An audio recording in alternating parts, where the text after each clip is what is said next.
Olá, amigos. Muita gente me pergunta sobre como é trabalhar no projeto Sebrae na comunidade. E aproveitando o ensejo, o meu amigo e competentíssimo jornalista Fábio Seva, ele está fazendo uma matéria sobre isso, a reeducação de quem está no sistema carcerário. E desse projeto muito bacana que o Sebrae realiza. Então, aproveitando a curiosidade das pessoas, eu faço algumas respostas aqui às questões que o Fábio me mandou, né? Esse trabalho se chama Sebrae na Comunidade, reescrevendo a sua história. É uma parceria da FUNAP, a Fundação da Administração Penitenciária, do Governo do Estado de São Paulo e do Sebrae. Eu estou nele já há 4 anos, atendendo as diversas penitenciárias, CDPs e outras instituições que mantêm reeducandos dentro do Estado de São Paulo. É um projeto muito bonito que abrange em todo o nosso estado. Eu, particularmente, tenho trabalhado nas cadeias da nossa região. Campinas, Hortolândia, Franco da Rocha, Bragança Paulista, Campo Limpo e em cada cidade diversas instituições. Em Franco da Rocha, por exemplo, já fui no CDP, Castelinho, P1, P2, P3 e Feminino. 6 unidades somente lá em Franco da Rocha. Tem algum requisito para esse preso ser chamado ao programa? Não. Normalmente, as instituições carcerárias, elas procuram colocar na lista prioritária os presos que pedem para estudar. Há muitos presos que querem trabalhar, querem estudar, querem se reinventar. E esses têm a preferência. Porém, muitas vezes, esses cursos são oferecidos para aqueles que, digamos, estão um pouquinho mais esquecidos ou que não querem mais nada com nada. Então, nós temos situações em que os presos não pediram para estudar, não querem trabalhar, mas eles têm um curso desse como incentivo à mudança de vida. São salas completamente diferentes. Normalmente, dentro dos CDPs, que são centros de detenções provisórias, você tem pessoas que estão aguardando julgamento, que são crimes, entre aspas, mais leves. Todo crime é crime, mas tem aqueles que estão mais para desinteligência do que uma coisa grave. Nos CDPs, você tem uma estrutura muito bacana. Você tem sala de aula, você tem os recursos de multimídia, só não tem, evidentemente, internet ou acesso ao telefone celular. Mas tudo que é offline, vídeos, uso de Smart TVs, eu posso fazer uso para minha didática. Esse público de CDP, normalmente, é mais escolarizado. Então, nesse curso, especificamente, você fala um pouquinho mais sobre tendências da administração, atualidades do mundo do empreendedorismo. É um pessoal que já tem uma formação. E você vai levar a eles um pouco mais de atualização propriamente dita. São pessoas, muitas vezes, eu dei aula num determinado CDP, que posso me reservar não falar, mas eu tinha enólogo, professor, pastor, empresário e até um médico. Imaginava que existiam celas especiais para esse pessoal, mas o CDP há toda essa vasta gama de formação. Eu brinquei em uma determinada instituição, tinha um rapaz que tinha 2 faculdades, MBA, e estava fazendo um doutorado. Eu falei, o cara é muito mais gabaritado do que eu. Enfim, quando você vai em um presídio comum, uma penitenciária tradicional, aí é completamente diferente. Você tem públicos diversos lá dentro. Então, normalmente são 20 alunos por sala. Nas penitenciárias, não nos CDPs, você tem salas de aula próprias para situações de segurança. Então, em uma determinada penitenciária, eu dou aula dentro de uma gaiola. Os presos entram, ficam em uma sala separados, eu fico atrás das grades na frente, grades no teto, grades lateral, fecha uma porta, eu estou ali enjaulado, encarcerado, com uma lousa e um giz. E ali eu vou interagir com eles e dar aula. Em outro tipo de instituição, eu tenho uma sala de aula bem comumzinha, básica, como se fosse de ensino primário. Não tem acesso a caneta, não tem acesso a lápis, não tem acesso a folhas, porque tudo isso pode, muitas vezes, infelizmente, servir de material para cometer alguma rebelião, algum crime. Uma caneta na mão de uma pessoa mal intencionada vira uma arma dentro da cadeia. E então, cada cadeia tem o seu regime. Há cadeias que eu só posso entrar com a roupa do corpo, sem relógio, mesmo se ele for analógico, sem metal, sem corrente, sem pulseira. Todas as apostilas, e isso é uma praxe, isso é correto, são devidamente balançadas, sacudidas, revistadas, as minhas apostilas. Material de aula do aluno, em algumas instituições, quando você leva alguma apostila, até o espiral é retirado. Em outras não, tá? Tem cadeia que você pode permitir que a apostila fique com o aluno, ele leva para a sala dele e entrega para um familiar, ou ele fica retido na Secretaria de Educação da cadeia, e quando há uma visita, ele pode pedir para alguém retirar lá, ou quando ele sai, né? Eu falei de apostilas, então vou falar do material. O nosso conteúdo é baseado em empreendedorismo. A ideia é o seguinte: muitos presos, eles não têm nenhuma escolaridade. Então, eu tive as salas são em torno de 20 alunos, às vezes 25, mas normalmente 20.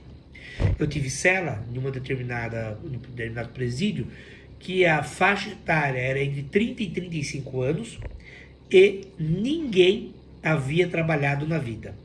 Não tinham carteira profissional e nunca exerceram uma atividade honesta remuneradamente. Muitos já começaram a vida no crime. Outros partiram para o crime por falta de emprego. Então você tem as duas situações. A pessoa que já nasce naquele ambiente onde o crime é algo normal, a pessoa que fica em desespero por não conseguir emprego e acha que o crime é uma boa, e também uma terceira via é o cara, em algumas classes eu tenho isso, desculpe, é a pessoa que trabalha, ganha pouco, vem alguém, alicia ele para o tráfico de drogas, oferece um valor alto e ele arrisca e se dá mal, evidentemente. Então, a ideia é, falando sobre empreendedorismo, montar o seu próprio negócio, tornar-se seu patrão, muitas vezes isso desperta a vontade da pessoa em mudar de vida. Então, no nosso discurso, nós temos alguns módulos. Reescreva a sua história, a gente faz um feedback, claro, usamos um linguajar condizente à sala de aula e procuramos mostrar que os caminhos errados não frutificam coisas boas.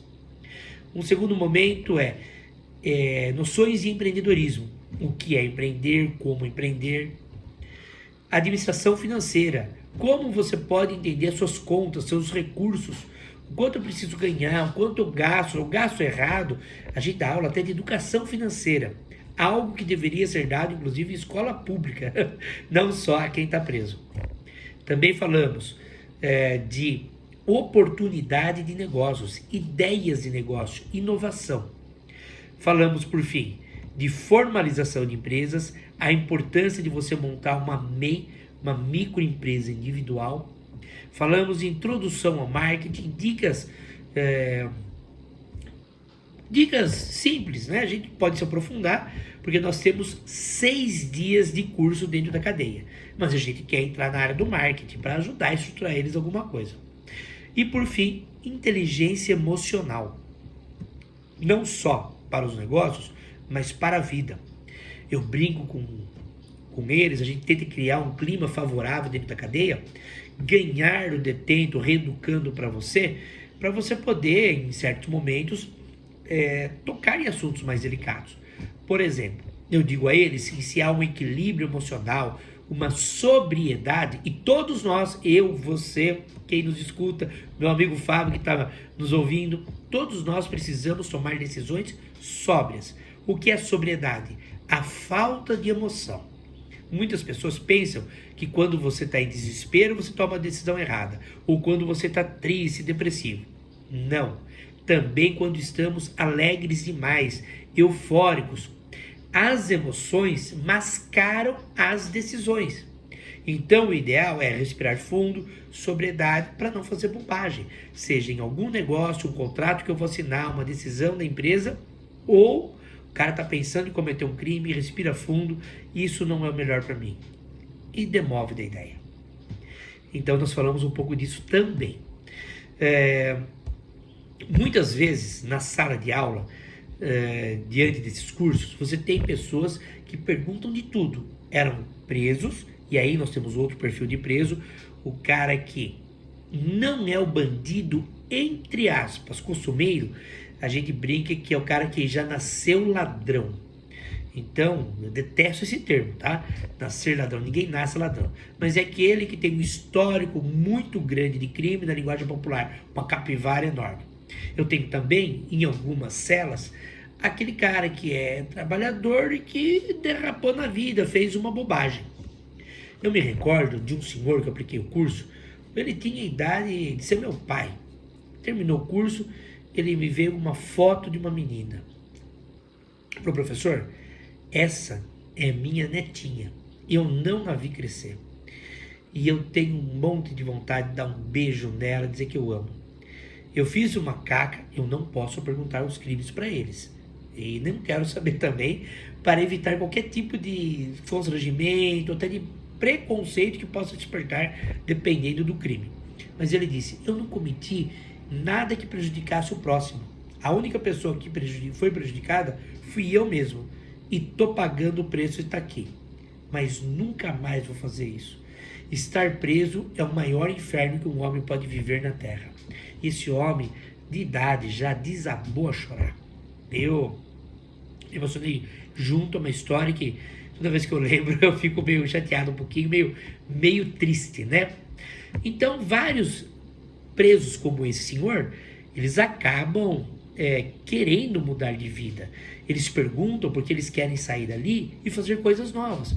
Eu tive há umas 2 ou 3 semanas um menino que, mesmo tendo terminado o horário, quando termina o horário, eles precisam voltar às celas, a todo o pessoal da disciplina que vai lá, algema e devolve eles para a cela, e o menino desesperado querendo perguntar muita coisa. E eu falei, não, pode ficar tranquilo, eu respondo para você. É que eu tenho medo de não dar tempo, professor. Eu falei, então, se não der tempo hoje, amanhã eu prometo que assim que você chegar, eu sento do seu lado, você pergunta qualquer coisa.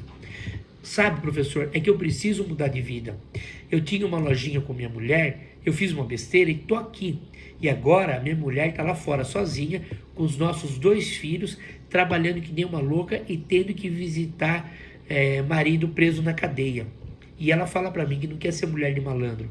E eu preciso sair daqui e mostrar que eu sou um homem de valor. E preciso ajudar ela porque ela tá sendo mãe e pai das minhas crianças.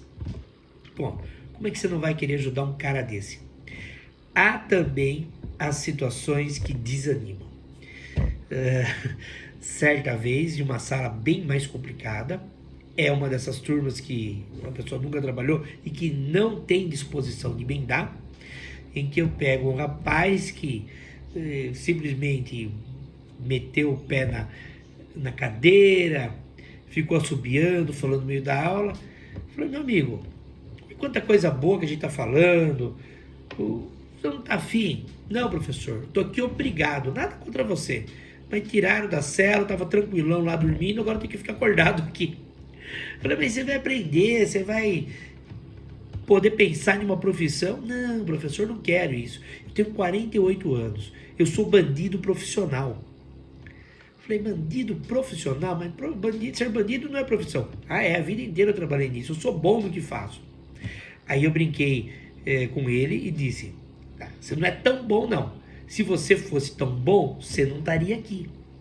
Aí, na maior cara de pau, ele disse para mim o seguinte, professor, eu tô aqui porque o cara ia pegar uma propina minha, deu um arrependimento e me prendeu. Eu caí no conto do cara. Mas saindo daqui, eu vou atrás desse gambé, que é o termo que eles usam pejorativo para falar de policial. Eu tô aqui porque eu roubei meu pai. Meu pai tem um posto de gasolina e eu roubei tudo que pude do meu pai. Eu não valho nada. Saindo daqui, eu quero roubar de novo, para voltar para cá, porque aqui eu tenho onde dormir, eu tenho comida e não preciso ninguém me encher no saco. Falei, cara, mas você vai viver de cadeia em cadeia, você acha que isso é vida? Para mim tá bom demais. Então, você tem essas pessoas desesperançosas da vida, que não vai bastar o Sebrae fazer um projeto desse, porque a pessoa está desesperançosa e ela crê piamente que o crime compensa. Então é muito difícil tirar esse pensamento da pessoa. Eu até depois eu tentei ajudar ele, falar algumas coisas bacanas, nunca brigando de tal forma, porque isso não dá muito certo, né? Mas, infelizmente, não foi possível. E você tem esses disparates, né? Pessoas não interessadas, pessoas muito interessadas. Pessoas que não querem mudar de vida, pessoas que precisam e querem e desejam ardentemente mudar de vida. Eu não tenho um número sobre quem deixa de ser reincidente. A reincidência do sistema carcerário brasileiro é absurdamente alta. Eu sei que é a mais alta do mundo, mas não tenho um número. Agora, nós sabemos que sementes são plantadas naquelas pessoas. Você vê pessoas, eu tenho 20 alunos numa sala, a última turma minha, garantidamente eu tinha ali 3 que iriam utilizar todos os conhecimentos para passar para os familiares ou para eles próprios, esperançosos de sair logo dali, de ter uma condicional, de ter uma prisão domiciliar e mudar de vida. Mas você não pode entrar dentro da pessoa para saber se é verdadeiro aquele sentimento. Eu já conheci preso que saiu e mudou de vida. Eu estava morando em Bragança Paulista na época. Eu estava dando uma volta de bicicleta com a minha filha e tinha um rapaz fazendo a manutenção das vias ali. Aí ele me chamou, professor. Eu olhei, não reconheci de bate-pronto. Falei, puxa, eu te conheço, mas não sei de onde. O senhor deu aula para mim. E eu não pensei que era um ex-detento. Perguntei a ele, puxa, mas que escola que foi? Ah, foi lá em cima, onde reeduca as pessoas. Aí eu saquei, né? Reeducando, ele tinha constrangimento de falar que foi preso. Falei, já lembrei, fica tranquilo. Pô, que bom, deixa eu te cumprimentar. E aí? Pô, consegui emprego numa terceira aí, de terceirizado, tô trabalhando, graças a Deus, vida nova. Minha mulher voltou comigo. E ó, naquele lugar nunca mais eu vou lá. Já fui educado demais e não quero voltar lá.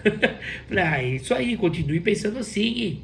E boa sorte, parabéns, você está dando a volta por cima. Então, quer queira ou não, aquele sentimento de encontrar alguém que você ajudou, que talvez você imagine que nunca mais vai ver na vida, é prazeroso. É o serviço cumprido. Eu fico muito feliz com tudo isso. Eu falei sobre algumas salas, né? Os únicos lugares onde você tem bastante receio de trabalhar e que só entram professores mais experientes e se evita também algumas professoras, são as salas onde você dá aula nos parlatórios adaptados de sala. Então, você tem alguns cursos que você vai no parlatório. São bancos de concreto, não são cadeiras. Os alunos não têm onde apoiar. É na bancada de concreto tudo, não tem... a segurança é um pouco maior. Você passa por todos os gradis, aí entra lá dentro, só tem a ventilação por cima, pelos tijolos vazados. Você não tem ventilador, você está numa sauna ali dentro. E você fica trancado num concreto puro, com os presos, com os reeducandos, com os detentos, né? E ali você tem que saber que vai ter que agradar a plateia. Ele não vai ter represália, eles não vão fazer nada comigo, não vão pegar de refém, porque eles são vigiados à distância naquele momento ali.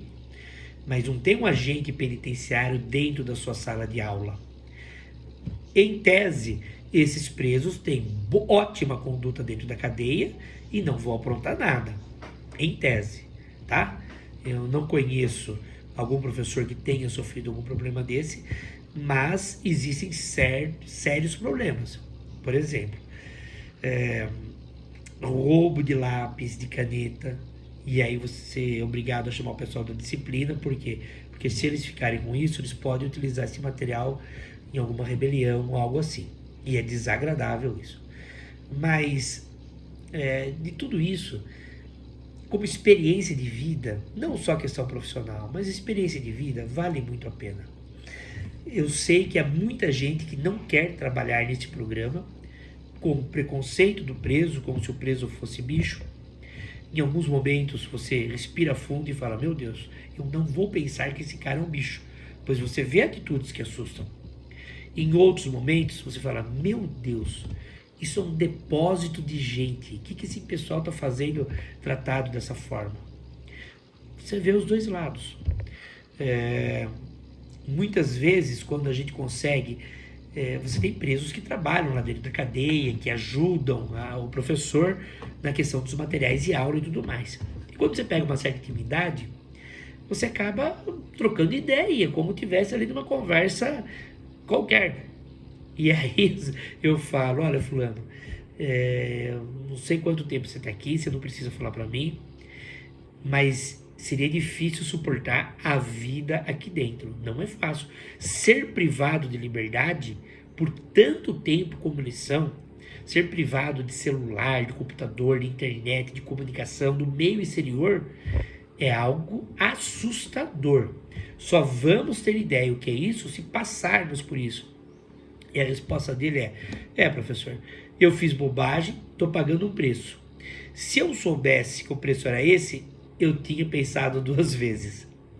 Então há aqueles que têm consciência, que vão fazer de tudo para não voltar lá. Mas tem aqueles que não estão nem aí, eles se acostumam com essa vida. E através da educação a gente tenta mudar isso. Através dos bons valores, dos ensinamentos, da perspectiva de arranjar trabalho de maneira honesta. Muitas vezes o cara brinca, o que você quer montar?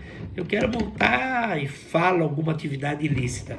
Eu falo, para com isso, rapaz. Você pensou que legal, você tem um trabalhinho honesto, você chega em casa, tem sua esposa perfumadinha te esperando, seus filhos querendo brincar com você. Tem coisa mais gostosa do que isso na vida? O cara pensa, pensando por esse lado, e a gente quer que ele pense sempre por esse lado. Eu digo que eu valorizei muito mais a liberdade, me ajudou a quebrar certos preconceitos, porque a gente que cometeu desvios leves, ou erros, ou desinteligências, que pagam um preço alto na cadeia e que acabam se arrependendo. Então, não é que tem que tacar fogo em tudo e acaba. Não é assim não. Enfim, nas questões de valores, nas questões de liberdade, da importância da vida e da recuperação das pessoas. Esse talvez é o sentimento maior. Cada vez que eu termino um curso de 6 dias, que eu vejo os relatos, eu não quero que eles me falem nada, eu peço para eles escreverem, mesmo com os garranchos, com as palavras quase... Eu já peguei preso analfabeto, que não pôde escrever nada e pediu para o amigo escrever. E você vê como são pessoas que muitas vezes elas precisam de acolhimento, de transformação, elas precisam se ressignificar, elas precisam ter essa palavra de novos valores. E aí, não é uma crítica, mas uma sugestão. Mais professores levando cidadania, mais professores levando educação, mais professores tentando fazer o papel de reinserção na sociedade, seria fundamental para a mudança, uma mudança significativa na questão da criminalidade no sistema carcerário brasileiro. Porque o que eu faço, eu tenho prazer no que eu faço, porque eu tento mudar a vida das pessoas. Eu e os professores que estão inseridos nesse projeto. E é muito pouco. Se nós tivéssemos, eu vejo o trabalho de algumas igrejas, de algumas ONGs, é um trabalho maravilhoso. Consegue esse sucesso. Se não tivesse nada disso, seria ainda pior. Então, eu tenho muito orgulho de poder tentar, ao menos, fazer a diferença na vida de uma pessoa, porque, como uma bola de neve, como efeito borboleta, outras pessoas serão impactadas. Esse cara deixa de roubar, deixa de cometer um delito, de um sequestro, de um tiroteio, de matar um inocente, de destruir uma família inocente, e essa pessoa vai trabalhar, vai conquistar, vai ter sua família, e é aquele causa efeito invisível que a gente não vê porque não acontece. Então, são resultados silenciosos. É isso aí.